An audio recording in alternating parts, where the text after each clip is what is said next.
گفت یه لنکروز دارم تمیز، 170 تا کار واقعی بدون رنگ که بری درشو باز کنی از این صدا میده.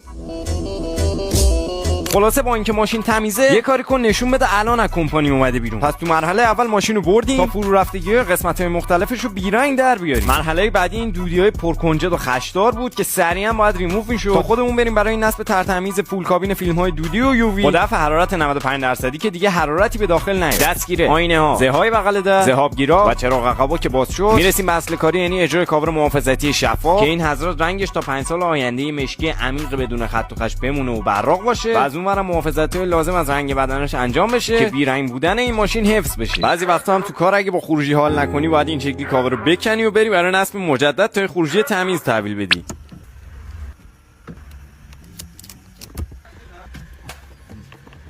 در همون حین که کاور گلگیر داشت تعویض میشد، کاور محافظتی داخل کابین هم برای قسمت‌های مختلف زدیم و بعد یه صفرشویی و لوسیون چرم برای زنده نگه داشتن فرم چرما و اجرای سرامیک مخصوص شیشه و سرامیک مخصوص رینگ کارو بگیر ببین چطور شد. Command, respect and admiration. But you are not a man who is easily deterred. Their solution.